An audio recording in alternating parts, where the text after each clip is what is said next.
በጀርመን የተፈጸመ ፊልም የሚያስንቅ ነው ተብሏል። እንግዲህ የነ ብራድ ፒትን ኦሽን 11ን ፊልም የሚያስንቅ ወደ 35 ሚሊዮን ዩሮ በኢንሹራንሱ ነው ገና እሱ ይመጣበታል።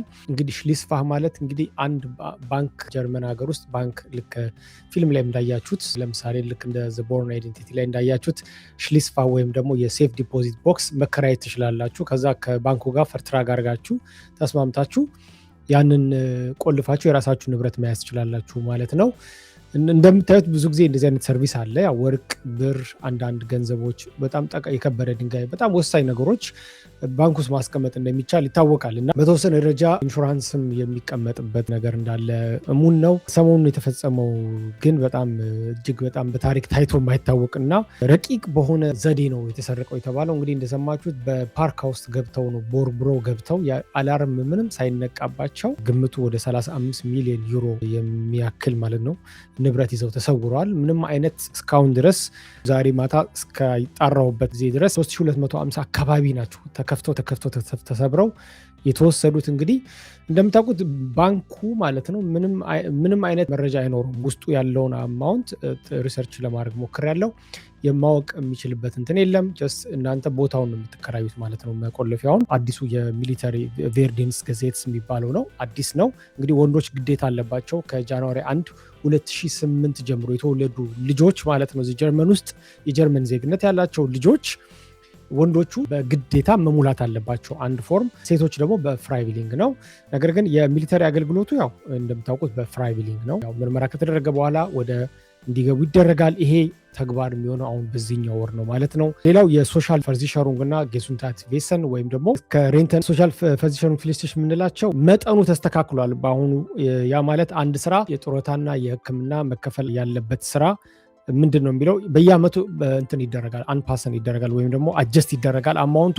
በዚህ አመትም የተወሰነ ለውጥ አለው። ኪንደር ጌልድ በጃንዋሪ 2026 ማለት ነው እስካሁን የሚከፈለው ለአንድ ልጅ 255 ዩሮ ነው በወር ማለት ነው የሚከፈለው። ከ2026 ጀምሮ ከጃንዋሪ ወደ 259 ዩሮ ያድጋል ማለት ነው። ጭማሪ አለ የተወሰነ ነው። ሌሎቹ ግን ብዙም ጭማሪ የላቸውም። ይህንን ኪንደር ጌልድ የምትወስዱ ወላጆች እንግዲህ ምንም ማድረግ አይጠበቅባችሁም። እዛ አውቶማቲክ ነው የሚጨመረው። ምንም አንትራግ የምታደርጉት ነገር የለም። ተጨማሪ ኤክስትራ የምታደርጉ ነገር የለም። ገቢያቸው ዝቅተኛ ለሆኑ ወላጆች ማለት ነው ዞፎር ሱሽላግ የሚባል ነገር እንዳለ ይታወቃል። ያ ዞፎር ሱሽላግ ምንድን ነው? ከዚህ በፊት ብዙ ቪዲዮዎችን ሰርቻለሁ። ገቢያቸው በጣም ደከም ያሉ ወላጆች ይህንን ገንዘብ ማግኘት እንደሚችሉ መጠየቅ የሚቻልበት ሁኔታ የራሱ የሆነ ቅድመ ሁኔታ አለው። እሱን ቼክ አድርጉ። ይሄኛው በትራክ በየወሩ 20 ዩሮ የነበረው ወደ 25 ዩሮ አድጓል ማለት ነው። ይሄ በ2026 የወጣ ነው ማለት ነው። በ2026ም እንግዲህ ኪንደር ፍራይ በትራክ ደግሞ በአንድ ልጅ 9756 ዩሮ እንትን ይላል ፍራይ ማለት ነው ይቀንሳል ማለት። ስለዚህ ያው ግብር የሚከፍሉ ወላጆች ልጆች ያላቸው ያው ፍራይ በትራክ እንደሚከፈላቸው ይታወቃል። በየአመቱ ለውጥ አለ። በዚህ አመትም የተወሰነ ለውጥ አለ ከኦገስት 2026 ጀምሮ ማለት ነው። በደንብ ኖት አድርጎ ቀኑን ከኦገስት 2026 ጀምሮ haben alle Kinder im ersten Schuljahr in Deutschland einen Anspruch auf Ganztagsbetreuung። በተለይ የኤርስትን ሹልዋር ለምሳሌ ግሩንድ ሹለ ለሚገቡ ልጆች ነው። ይህንን በደንብ ኮንሰንትሬት ማድረግ አለብን። ግሩንድ ሹለ ስትገቡ የኤርስተ ሹልያር ወይም የመጀመሪያው ዓመት ልጃችሁ 6 ዓመት ከሞላ በኋላ ወይም 7 ሲገባ የመጀመሪያው ኤርስተ ሹልያር እስከዛሬ ድረስ የነበረው ሃልፕታግ በትሮይንግ ነው። አሁን ግን ጋንስታግ በትሮይንግ ማስገባት ይቻላል ማለት ነው። የጡረታ የምትወስዱ ሰዎች እንግዲህ በ2026 እንግዲህ ግን እሱም 7ኛ ወር ላይ ነው የሚስተካከለው። ጊዜስሊሸ ወይም ደግሞ በመንግስት እንትን የሆነው ማለት በትክክል በህጋዊ መንገድ 3.7% ማለት ነው የሚጨምር ይሆናል ማለት ነው። እዚህ ጋር ጊዜስሊሽን ሬንተን ሲባል የጀስ ህጋዊ ያልኩት እሱን ፓርት ነው። ምን ለማለት ፈልጌ ነው? ጡረታ የምትወስዱ ሰዎች እንደምታውቁት ባለፈውም ተናግሬ ያለው ስለ ባርጌልድ በኮንቶ ማውጣት እንዳለባችሁ። በእድሜ ገፋ ያላችሁም ወላጆች ወይም ደግሞ አባቶች እናቶች ከዚህ በፊትም አሳውቅ ያለው 3.7% ይጨምራል ማለት ነው በአሁኑ በ2026። ይሄ አዲስ ለውጥ ነው። ሌላው እንግዲህ ከሰራተኞች ጋር በተያያዘ ነው። ከጃንዋሪ 2026 ጀምሮ ሚንደስሎን ወይም ደግሞ አንድ ሰው ጀርመን ሀገር ሚኒመም ዌጅ በዝቅተኛ ማግኘት የሚገባው ገንዘብ ለምሳሌ በሰዓት ትንሹ የሚከፈሉ ሚንድስተንስ ማለት ከዛ በላይ ብዙ ሰዎች ይከፈላቸዋል። ግን በትንሹ ከዚህ በታች አንድ ሰው ሊከፈለው አይችልም ማለት ነው። ባይ ዘ ወይ ስለ ሚኒመም ዌጅ ወይም ደግሞ ዝቅተኛ ሚንደስሎን ማለት አንድ ሰው ከዚህ በታች ሊከፈለው አይችልም። የፈለቀ ዝቅ ያለ ስራ ቢሰራ ከዚህ በታች አይከፈለውም ጀርመን ውስጥ በሰዓት ማለት ነው። ስለዚህ አንድ ሰው ከጃንዋሪ 2026 ጀምሮ 12 ከ82 የነበረው አሁን ትንሽ ከፍ ብሏል። ጥሩ ነው። በሰዓት ነው እንግዲህ የተስተካከለው። በሰዓት ከ12 ዩሮ ከ81 ወደ 13 ዩሮ ከ90 ማለት ነው በፕሮስቱንድ በሰዓት ከፍ ብሏል እና ይህም ደግሞ በጃንዋሪ 2027 ታስበዋል። በጃንዋሪ 2027 ከ13 ዩሮ ወደ 14 ዩሮ ከ60 ይሆናል ማለት ነው። which is mean distance ነው። ስለዚህ ከፍ እያለ ነው የሚሄደው። ከሚኒጆብ ጋር በተያያዘ ሚኒጆብ በየወሩ ከሽቶየር ነፃ ማለት ነው። ያው ገንዘብ ግብር እንዳትከፍሉ 520 እንደነበረ ይታወቃል። አሁን ከጃንዋሪ 2026 ጀምሮ 603 ዩሮ ማለት ነው 603 ዩሮ ማግኘት ይችላሉ ማለት ነው ታክስ ከመደረጉ በፊት። እስከዛ 603 ዩሮ ሚኒጆብ መስራት ይቻላል ማለት ነው። ከዚህ ይሄ ደግሞ መቼ ነው? ጃንዋሪ ነው። ስለ ወርክ ኤንድ ስቴይ አጌንቱር ከዚህ በፊት ተናግሬ ያለው አንድ ፕላትፎርም እንደሚጀመር ወርክ ኤንድ ስቴይ እሱ ራሱ በዚህ ዓመት የሚጀምሩ በጣም ጥሩ ነው። በ2026 ላይ ወርክ ኤንድ ስቴይ ፕላትፎርም ምንድነው? ከአውሮፓ ውጭ የሆኑ ሰዎች ይህንን ቪዲዮ ራሱ ሼር አድርጉላቸው። የጀርመንን ያለባትን የሰው ኃይል እጥረት ማለት ነው የምታሟላበት ከቡንደስ አገንቱር አርባይት እንግዲህ ተቀናጅተው የሚሰሩት ነው። እንግዲህ ወርክ ኤንድ ስቴይ ፕላትፎርም እሱ በዚህ ዓመት ነው የሚለቀቀው። ስለዚህ የምትፈልጉ ሰዎች ቪዲዮ ሰርቼላችኋለሁ፣ ገብታችሁ ማየት ትችላላችሁ። ደሱ ሚዲያ አሁን የሰዎችን ታሪክ ሊያቀርብላችሁ ነው፣ ሪያክሽኖችን ሊያቀርብላችሁ ነው። የኔን ምልከታዎች በጣም አስተማሪ ነገሮች ተዘጋጅተውላችኋል። ዲስክሪፕሽን ላይ ደሱ ሚዲያ አለ። ሁላችሁም ሰብስክራይብ በማድረግ ድጋፋችሁን አሳዩኝ። እኔ ምንም አልጠየቅኩም፣ ሰብስክራይብ አድርጉ ነው። እሱንም እናንተ ሊጠቅማችሁ የሚችል ነገር ነው። በአባቴ ስም ነው የተሰየመው። ይህን ሚዲያ ደግሞ በደንብ ማስፋት ፈልጋለሁ። በተለይ በመላው ዓለም ተደራሽ እንዲሆን ፈልጋለሁ። ይህንን ፍላጎቴ እንዲሳካ እናንተ ማገዝ ትችላላችሁ። ጀርመን ያለውን አትሊስት ሰብስክራይብ እንድታደርጉ ለሰዎችም ሼር እንድታደርጉ ዲስክሪፕሽን ላይ ያለላችሁ እባካችሁ ገብታችሁ ሰብስክራይብ አድርጉ። ብላው ካርድ ወይም ደግሞ ብሉ ካርድ እንግዲህ ብዙ ኢትዮጵያኖች ራሱ በብሉ ካርድ እኔ መጥተው እንደሚሰሩ ይታወቃል። እኔ ቋንቋ እንኳን ማስተምራቸው አሉ። በብሉ ካርድ እንግዲህ መጥተው በሙያቸው ፕሮፌሽን ኢንጂነሮች፣ የተለያዩ ሪሰርች የሚሰሩ የተለያዩ ሰዎች አሉ። በጤናም መስክ እንደዛው። ብሉ ካርድ እንግዲህ ለመምጣት ታውቃላችሁ እንደ ኦፖርቹኒቲ ካርድ አይደለም። አንድ ሰው በአመት ከገቢው ከ45,000 በላይ ማለት መሆን አለበት። እንደዚህ አይነት ፈርትራክ በተለይ ኢንጂነሮች፣ ሐኪሞች፣ ፋርማሲ ባለሙያዎች፣ የተለያየ ከፍተኛ ሙያ ያላችሁ ሰዎች ከተለያዩ ሀገር ሆናችሁ ጀርመን የምትሞክሩ የመጣችሁም እንዳላችሁ አውቃለሁ ፐርሰናሊ። እና እናንተ የምታገኙት የብሉ ካርድ አለ። ብሉ ካርድ በጣም አድቫንቴጅስ ነው። ጀርመን የምትፈልገው አይነት ነው። ኢቨን ለጀርመን ፓስፖርት፣ ለኒደርላንድስ ኤርላውብነስ በጣም አሪፍ ነው። እንግዲህ ቶሎ ለመቀየር እና ቤተሰብ ለማምጣት በጣም ጥሩ እና ቆንጆ የሆነ እንትን ነው። ያው ከሙያ ጋር ስለሚያያዝ ነው። እና ብሉ ካርድ እንግዲህ አንድ ሰው እንደ ኦፖርቹኒቲ ካርድ ቀጥታ መጥቶ አይደለም ስራ የሚፈልገው። እንደምታውቁት ኢትዮጵያ ውስጥም ያለበት ሀገር ዱባይም የትም ሊሆን ይችላል። ብሉ ካርድ አንድ ሰው የአርባይትስቨርትራግ ወይም የኢምፕሎይመንት ኮንትራክት መጨረስ ይጠበቅበታል። እሱን ጨርሶ ማለት ነው ወደ ጀርመን የሚመጣው ሙቭ የሚያደርገው ማለት ነው። እና በስራው በሙያው አግኝቶ የሚመጣው አንዱ ብሉ ካርድ እሱ ነው። በጣም አድቫንቴጅስ ነው። እና አሁን በየአመቱ እንግዲህ የምታገኙት ስራ ለምሳሌ አንድ መስሪያ ቤት እኔን 40,000 ዩሮ ዲል ቢያደርገኝ ላይፈቀድልኝ ይችላል። ምክንያቱም የሆነ ግሬንዝ አለ። ከዚህ ገቢ በኋላ ነው ተፈራረመህ መምጣት የምትችለው የሚባል አሰራር አለ ማለት ነው በብሉ ካርድ ማለት ነው። ያ ነገር ወሳኝ ነው። ስለዚህ ይሄ ሚንደስገሃልቱ ዝቅተኛው ደሞዙ ከፍ ይላል። ወደ 50,700 ብሩቶ አድርገውታል ማለት አሁን ትንሽ ከፍ አድርገውታል። በፊት የነበረው ኒድርገ ግሬንዝ 45,934 ነው። ስለዚህ በብሉ ካርድ ወደ ጀርመን ለመምጣት አንድ ሰው በአሁኑ ሰዓት ከጃንዋሪ ጀምሮ ከዚህ ወር ጀምሮ 50,700 በአመት መሆን አለበት። እና በብዛት የኢንጂነሮች እንደዚህ አይነት ሊሆን ይችላል። ያ አክቲቭ ሬንት የሚባል ነገር እንደነገርኳችሁ ይታወቃል። ምናልባት ኢትዮጵያና ኤርትራውያን እዚህ ጀርመን የምትኖሩ ከዚህ በፊት የሰራችሁ ሰዎች አሁን ጡረታ የወጣችሁ ሰዎች ካላችሁ የጡረታ ገንዘብ የምታገኙ ኢትዮጵያና ኤርትራውያን ካላችሁ እናቶችም አባቶችም መስራት ትችላላችሁ። ብቁ ነኝ ፊት ነኝ ካላችሁ አሁን ከጃንዋሪ ጀምሮ ከዚህ ወር ጀምሮ መስራት ትችላላችሁ። እስከ 2,000 ዩሮ ድረስ ግብር አይቆረጥባችሁ።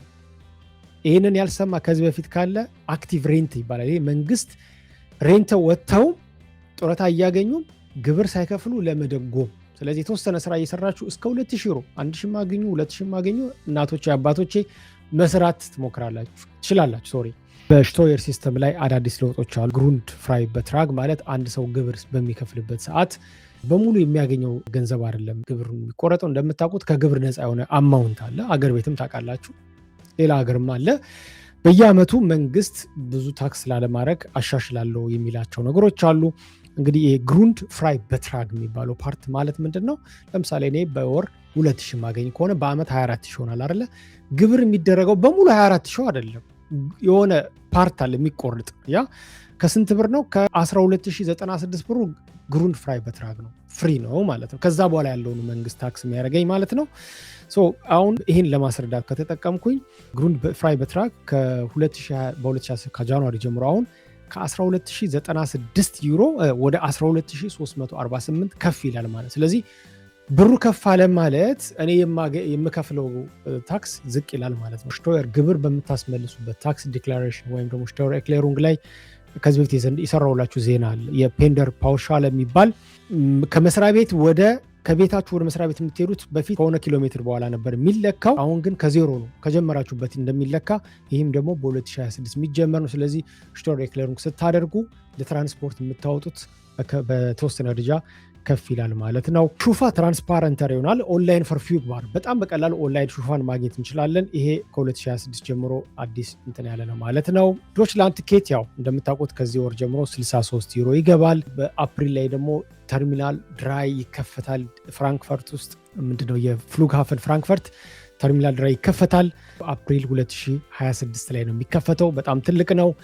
እንግዲህ ለአንዳንድ ኢትዮጵያና ኤርትራኖችም ይህን እንደ መረጃ ጠቁም ያለው ከኤፍሴት ቨርሲcherung werden teurer እንግዲህ የመኪና ኢንሹራንስ የምንከፍል ሰዎች በ2026 እስከ 20% ነው። እንግዲህ እንደ ሱላሱንግ ሽቴለ እንዳደረጋችሁበት ወይም ደግሞ ሱላሱንግ ኦርት ማለት እንግዲህ መኪናችሁን ፈቃድ ያወጣችሁበት ማለት ነው። ሱላሱንግ ሽቴለ ማለት መኪናው መንዳት ይችላል አይችልም ተብሎ ፈቃድ የሚወጣበት ነው። እዛ እንዳደረጋችሁበት ቦታ ቢወሰንም እስከ 20% ማለት ነው ጭማሪ ሊኖር ይችላል። ጉዞ ለምትወዱ መልካም ዜና አለ። ራይዘንድ ጉተን አክሪሽተን አዲሱ የሆላንድ ማለት ነው። ሆላንድ ያላችሁ እስቲ ጎ ቮልታን ታውቁታላችሁ ብዬ ገምታለሁ። ጎ ቮልታ ሆላንድ ያለ ሰው እዚህ ኮሜንት አድርጉልን። ከጀርመን ጋር ይያዛል። በተለይ በርሊን ያላችሁ ሃምቡርግ፣ ብሬመን እና አምስተርዳም እንቅስቃሴ ለምታደርጉ በጣም አሪፍ ሶስተኛ ወር ላይ አሁን ጃንዋሪ፣ ፌብሩዋሪ፣ ሜርስ ላይ ሶስተኛ ወር ላይ በጣም ኤክስትሪም ጉንስቲግ በጣም ርካሽ የሆነ የሱቅ ፈርቢኑንግ ተዘጋጅቷል። ከበርሊን ወደ ሃምቡርግ፣ ከሃምቡርግ ብሬመን እና አምስተርዳም ትኬቶች ማለት በ10 ዩሮ ማለት ነው መንቀሳቀስ የምትችሉበት በሳምንት 3 ቀን እና ሰመር ላይ በተለይ 2026 ላይ ሰመር ላይ በየቀኑ ታስቧል። ዴይሊ ማለት ነው አስቦላችኋል። እንግዲህ አንደኛ የመቀመጫ ቦታችሁ ጋራንቲ የሆነ መቀመጫ ቦታ መርጣችሁ ላውንጅ ያላቸው ምግብና መጠጥ ያለበት እና በየመቆም የሌለበት በጣም አሪፍ ነው ተብሏል። እንግዲህ ጎቮልታ በደንብ ለማስፋፋት ነው ያሰቡት። ኦልሬዲ ከዴሴምበር አሁን ከዚህኛው ወር 2026 ጀምሮ ከአምስተርዳም ፓሪስ ማለት ነው፣ ከዛ ደግሞ ወደ ፍራንክፈርት፣ ከዛ ወደ ሚንሽን፣ ኮፐንሃገን እና ባዘል እያስፋፉ ይሄዳሉ ማለት ነው። አንዱ እንግዲህ የሚያስቸግረን የቤት ኪራይ ሁኔታ ነው። እንግዲህ ቦክሲ 24 24 እንግዲህ አንድ ራንኪንግ አድርገዋል። በ2026 ኡምዙግ ብታደርጉ ወይም ወደዚህ ከተማ ብትሄዱ ከሌላም ቦታ መሄድ ብትችሉ ቶፕ 10 አውጥተዋል። በጣም ቤስት ከተሞች ማለት ነው። በአሁኑ ሰዓት አሁን ምጠራቸው ከተሞች ያላችሁ ሰዎች ምናልባት ስቲምት ዳስ ኦር ስቲምት ኒሽ እሽ ቫይስስ ኒሽ ይሄ የዳኒ አባያ ሳይሆን የቦክሲ 24 ጥናት ነው። እንግዲህ አንደኛ ፕላትስ አይንስ ላይ የተቀመጠችው በጣም ዝቅተኛ ክፍያ የተቀመጠችው ኤርላንገን ከተማ ነች። ኤርላንገን ኑመር አይንስ ኤርላንገን ነች። የምታወቀው ዝቅተኛ የቤት ኪራይ ጥሩ የሆነ እንደ ጥሩ ግንኙነት አለ። ምንድነው ኮኔክሽን ያለ ለምሳሌ በኒውረምበርግ አካባቢ ጥሩ ኮኔክሽን አለ። በጣም ደግሞ ሽታርክ አርባይት ጌበሮች አሉ። በጣም ዚመንስ ለምሳሌ አጌ ዚመንስ በጣም ትልቅ ከፍተኛ የጀርመን ካምፓኒ ነው። ሌላው ደግሞ የፍሪደሪሽ አሌክሳንደር ዩኒቨርሲቲ ኤርላንገን ኒውረምበርግ በጣም ቅርብ ስለሆነ ኤርላንገን አንደኛ ከተማ ተብላለች። ኡምሲን ብታደርጉ ሰራም አለ፣ የቤት ክራይም ቅናሽ ነው ተብሎ ይታሰባል። ሁለተኛው አኸን ነች። ሁለተኛው ከተማ አኸን ነች። እሷንም ቼክ አድርጉ። ሶስተኛው ሃኖቨር፣ አራተኛው ዲዩዘልዶርፍ፣ አምስተኛው ሚንሽን በጣም ቶየር ነው ግን ሙቭ ብታረጉ በጣም አርባይት ጌበር ስላለ በጣም አሪፍ ነው ይባላል። ክፍያቸውን በጣም ጥሩ ስለሆነ ነው። ካርልስሩሄ 6ኛ ደረጃ ላይ ተቀምጣለች። ድሬስደን 7ኛ፣ ማንሃይም 8ኛ፣ ቦን 9ኛ፣ ማይንስ እነ በርሊን ፍራንክፈርት ምናምን የሉም እዚህ ውስጥ። ስለዚህ 2026 ላይ ኡምሴን ብታረጉ አንደኛ ቤሰር ሻንሰን በስራ ጥሩ ሙቭመንት ያለበት ከተሞች ናቸው። ዝቅተኛ ኪራይ እና ደግሞ ስራም ደግሞ ያለባቸው ከተሞች ናቸው። እነዚህ ሙቭ ማድረግ ትችላላችሁ።